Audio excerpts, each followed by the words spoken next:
국민 여러분 안녕하셨습니까? 인도태평양 전략연구원의 최수용입니다.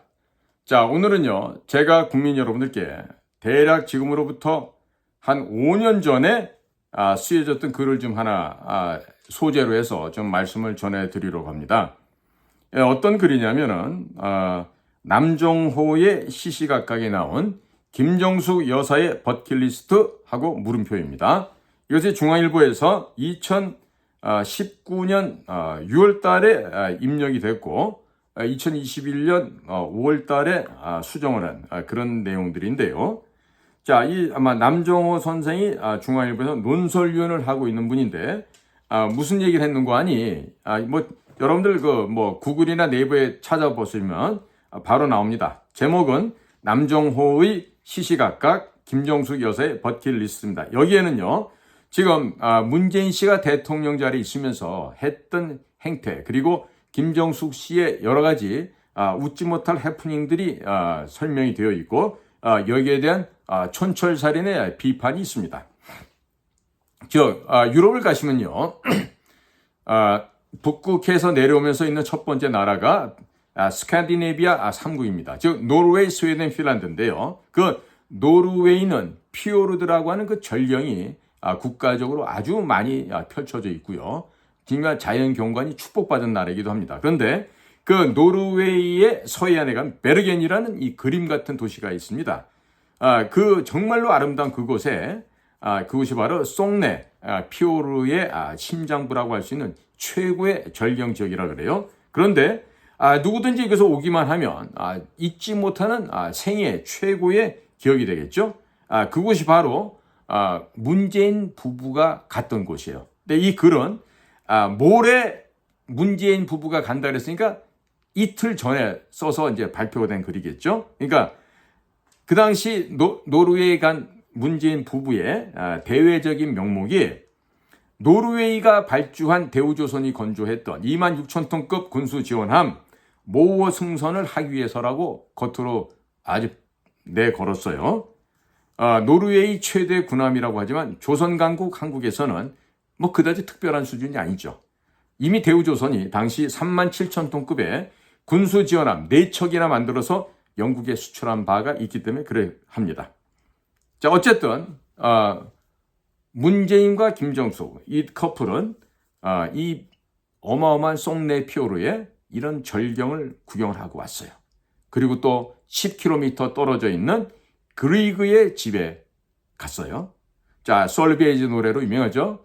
빠밤빰빰빠바바바밤빰빰빰빰 이런 그 솔베이지 노래가 있는데 그 노래로 유명한 노르웨이 작곡가 에드바르 그리그가 살았다고 하는 이 아담한 2층 건물. 이제는 이제 그리그 기념관이 됐는데 자, 여기에서 노르웨이 정부가 문재인 부부 커플을 위해서 음악회까지 열어줬어요.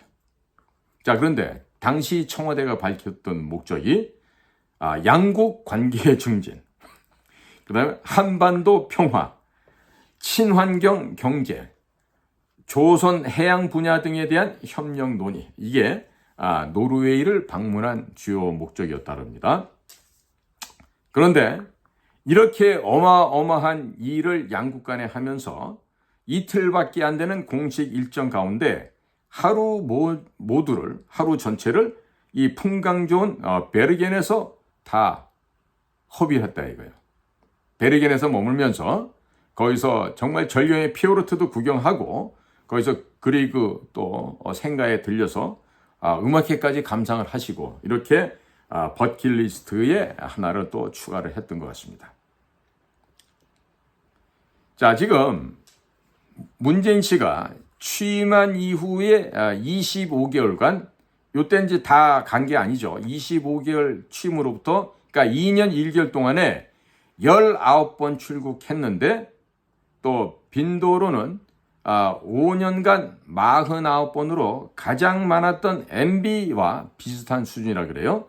그런데 왠지 모르게 이 당시 이분이 글을 쓰면서 유독 관광지를 자주 찾는다는 느낌을 지울 수가 없다. 이런 얘기를 썼어요.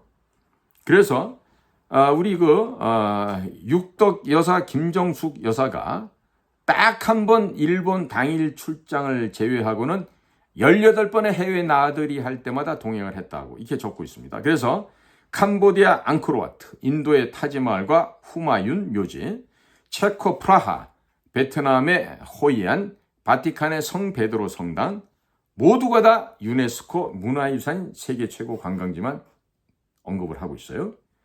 자, 이에 대해서 야당 측, 당시 이제 국민의힘 쪽이죠. 부부 동반 세계 일주하냐?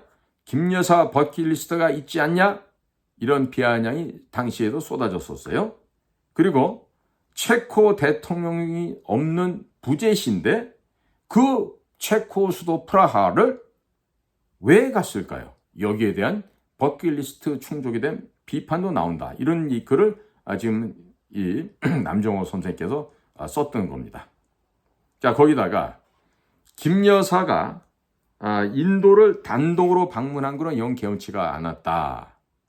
그리고 청와대 측 발표가 인도 총리가 허왕후 공원 착공식 한국 대표로 공식 초청을 했다면서 2002년 이희호 여사가 혼자 미국에 방문한 적도 있다. 이렇게 지금 이거를 변명이라고 그 당시에 이제 강조를 한 거죠. 자, 그런데 불과 넉 달 전에 당시 김 여사는 문 씨와 함께 인도에 간 적이 있죠. 그리고 남편이 공식적인 일정을 소화하는 사이에 인도 정부에서는 우리 김정숙 아지매를 세계적 유적지인 후마윤 묘지를 안내를 했습니다. 그런데 그 당시에 우리 김씨 아주머니 한 얘기가 시간이 없어서 타지마할의 전신인 이곳에 왔다. 다시 오면 타지마할에 꼭 가겠다라고 하면서 아쉬워했겠죠. 물론 목젖을 또 내밀고 얘기를 했겠죠. 자, 이때가 2018년입니까? 19년입니까? 그 연말이 됐을 텐데 지금 이런 그 김 여사, 이 김 아주머니의 일정을 갖다가 서포트하기 위한 외교부 아시아 태평양국에 아주 유능했던 젊고 장래가 촉망되던 국장이 한 분 있었어요. 바로 김은영 국장이었습니다. 이 김은영 국장은 서울대학교 외교학과를 1989년도에 입학을 했고 남편도 역시 같은 해에 입학을 한 과 동기로서 외무고시를 합격하고 난 이후에 둘이의 그 동료로서의 만남이 사랑으로 싹트면서 부부가 됐습니다. 참 보기에도 아름다웠을 것 같다는 생각이 많이 드는데 지금 김 여사의 일정까지 챙기면서 연이어 벌어졌던 아세안 플러스 3 회의에 참석자 싱가포르에 갔었던 이 김은영 국장은 너무 과로를 한 탓인지 싱가포르 현지에서 아침에 밥 먹는 자리에 나타나질 않아서 동료들이 방에 가봤더니 쓰러져 있었어요. 그나마 다행인 것은 싱가포르가 그래도 선진국이고 의술이 발달된 곳이라서 당시에 비록 코마였지만 혼수 상태였지만 그래도 한국으로 잘 이송을 해왔고 지금 이제 정신은 차렸어요. 코마 상태는 벗어났는데 문제는 사람을 알아보지 못한다 그럽니다. 불과 며칠 전에 공관장 회의 때문에 유럽에 파견 나가 있던 그 남편 되는 대사가 들어오고 무슨 외교부 장관도 동행해서 가서 그 김은영 국장을 만나보고 뭐 격려했다 그러는데 지금 사고가 난 지가 벌써 2019년도라 그러니까 그 이후에 지금 5년 정도 지났죠. 그리고 이제 더 이상 아마 공무원으로서 급여를 줄 수가 없게 되는 것 같습니다. 그러면 하루에 뭐 15만 원, 20만 원씩 하는 그 요양비가 들어가는 조선족 아줌마들한테 주로 드려야 되는데 자 15만 원만 하더라도 한 달이면요 450만 원입니다. 자 대사 월급 해봤자 몇 푼 되겠어요? 그러면 이제 앞으로는 부인 앞으로는 급여가 안 나오고 대사 혼자의 월급으로 남편의 월급으로 이 부인을 치료하고 간병하고 해야 됩니다. 아마 못할 것 같습니다. 제가 봐도 현실적으로 불가능합니다.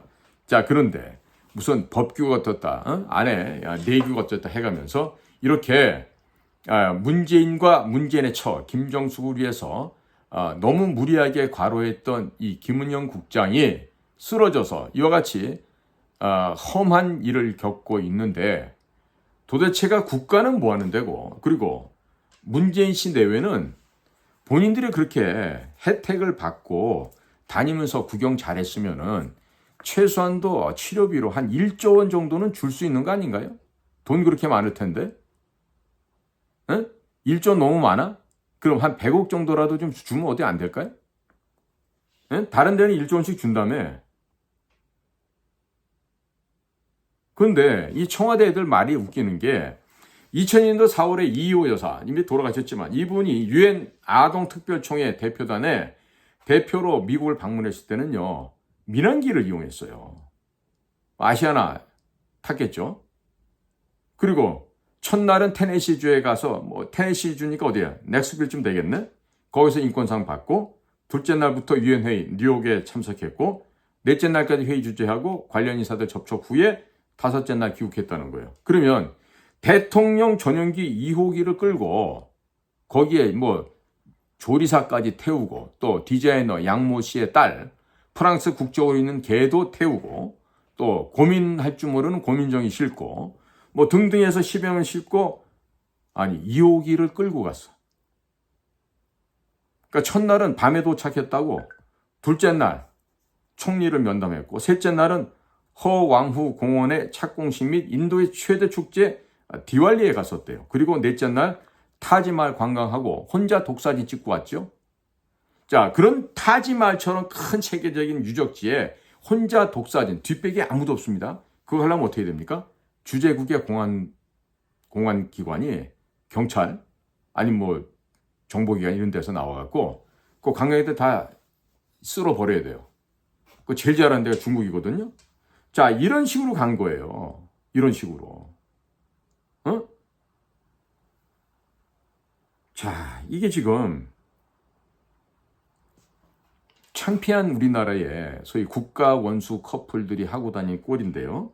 자, 이러고 났더니 청와대는 뭐라고 얘기를 하냐면 문재인 대통령 내외의 해외 순방 일정은 방문 국가와의 협의에 의해 정해진 것이라고 알려왔는데 나중에 보면 이 남정호 논설위원을 아마 고발했죠. 고소고발을 했다가 졌습니다.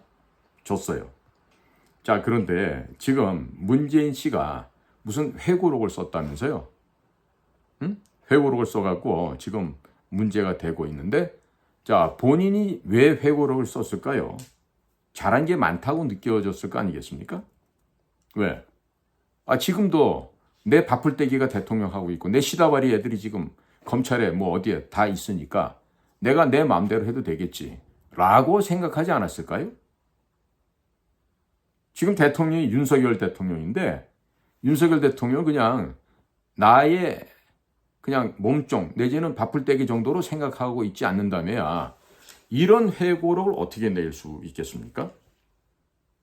과연 가능한 일이겠습니까? 그래서 지금 이번에 이 회고록을 인해서 지금 여기저기서 말들이 많고 한데요. 이미 미국에서도 여기에 대해서 지금 심각하게 보고 있다는 얘기를 미국 친구들로부터도 제가 좀 듣고 있어요. 뭐냐면 문재인이 세계 곳곳을 다니면서 북한을 도와달라고 애걸복걸 북한 호소인의 역할을 하고 다녔죠. 그러다가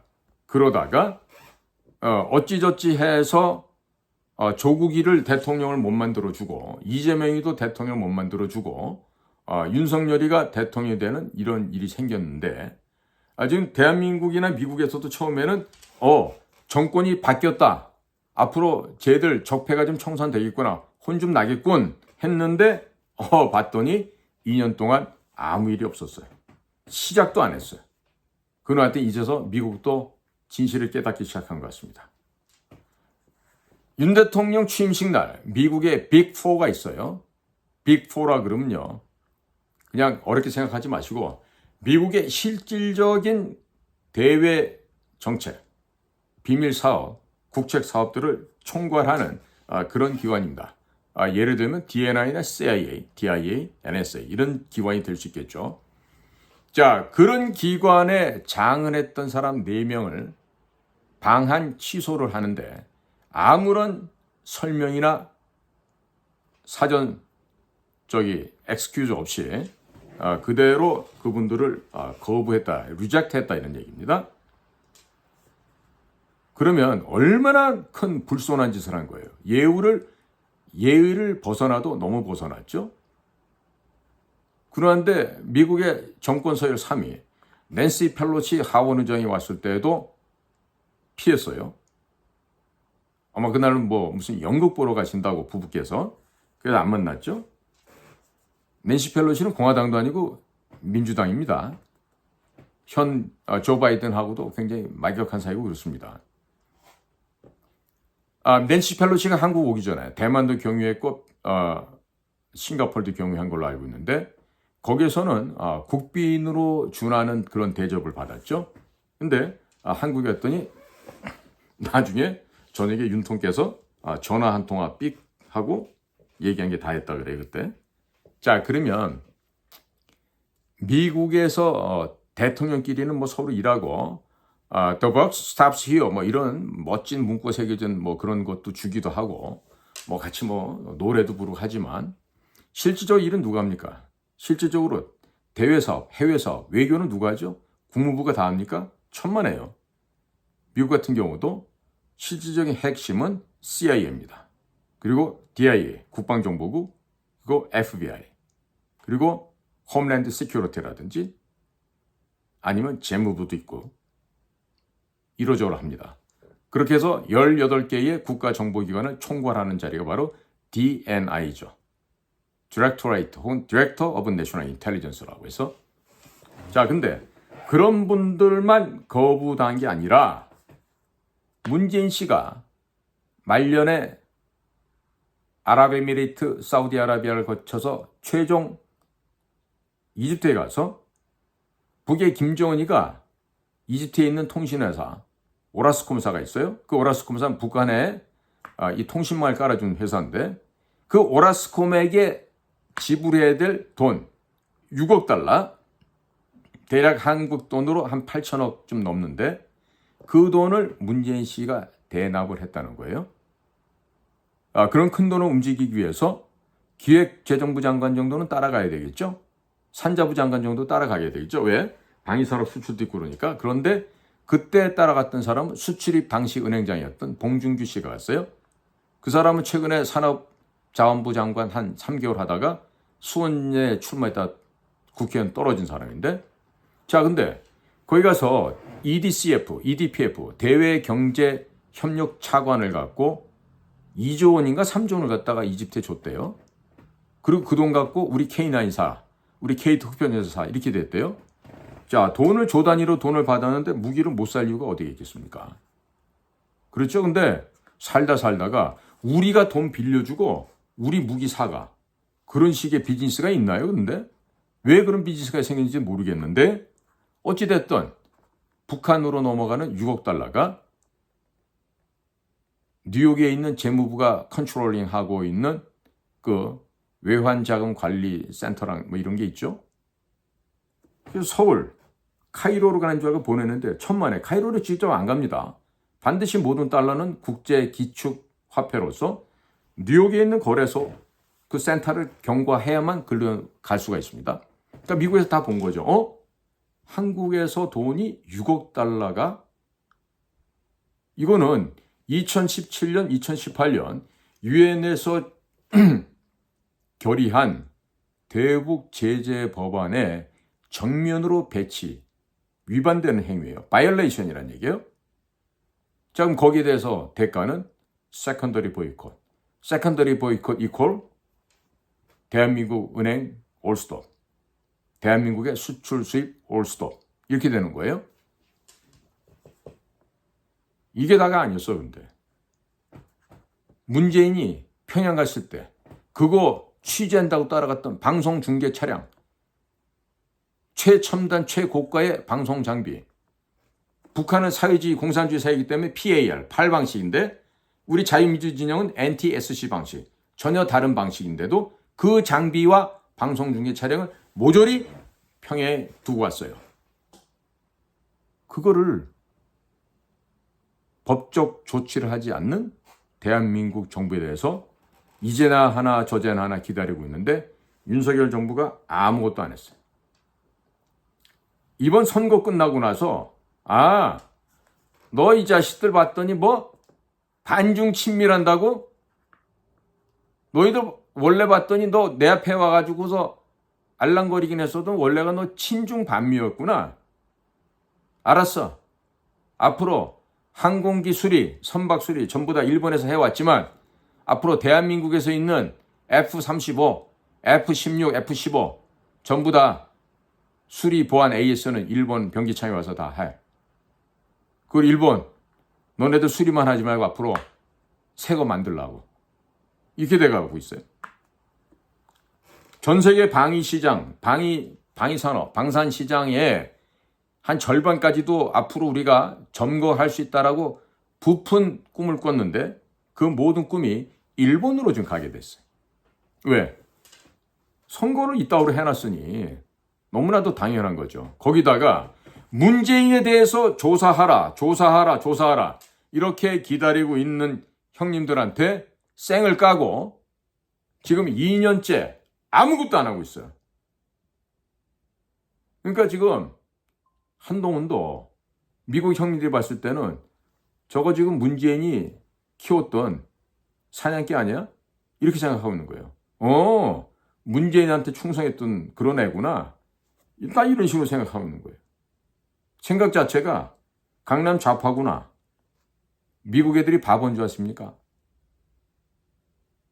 지금 대한민국의 운명은요. 제가 보기에는 4월 10일 총선 결과로 인해서 이제 추락의 단계에 떨어졌어요.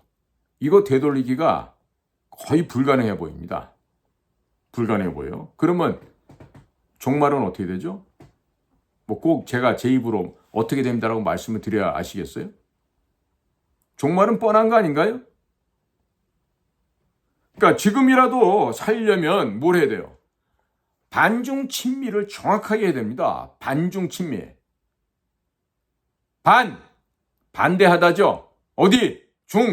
중국을 반대하고 친선 친하게 누구하고? 미국과. 이거가 안 되고 이걸 못 하잖아요. 무슨 미래가 있겠습니까? 무슨 미래가. 지금 제가 다른 방송에서 미국이 어떤 전략적 착오를 벌였는지 어떤 실수를 했는지도 제가 언급을 했지만 그럼에도 불구하고 미국하고 우리가 가깝게 지내야 돼요. 친하게 지내야 된다고. 그런데 그걸 할 줄 모르고 오히려 미국 형아들 심기만 불편하게 하면서 슬슬 반항을 해. 그러면 미국 형아들이 옛날에 그 미국 땅을 정복할 때 했던 거 있죠. 도끼로 머리가죽 뺏기는 거예요. 등가죽 뺏기고. 소위 말해서 발골 작업을 합니다. 미국이 발골 작업을 누구를 상대로 하려고 그러죠? 중국 상대로 하려고 그래요, 지금. 그러면 같이 동행해야 돼요, 안 해야 돼요?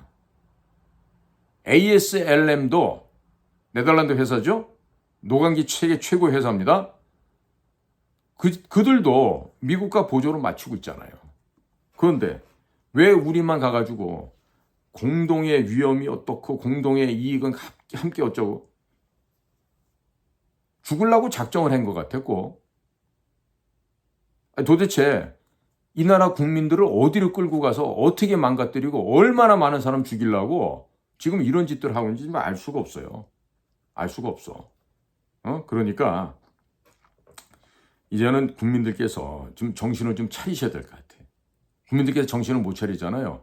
이런 자들의 권모술수와 이런 자들의 기만에 이들의 거짓말에 속아서 여러분들의 생명이 위험해질 수도 있겠다. 이런 판단을 하게 되는 거죠. 그러니까 꼭 정신도 차리시기 바랍니다. 자, 오늘도 공작관TV 그레이트 게임을 경청해 주셔서 감사를 드립니다. 저는 인도태평양 전략연구원 최수용입니다. 고맙습니다.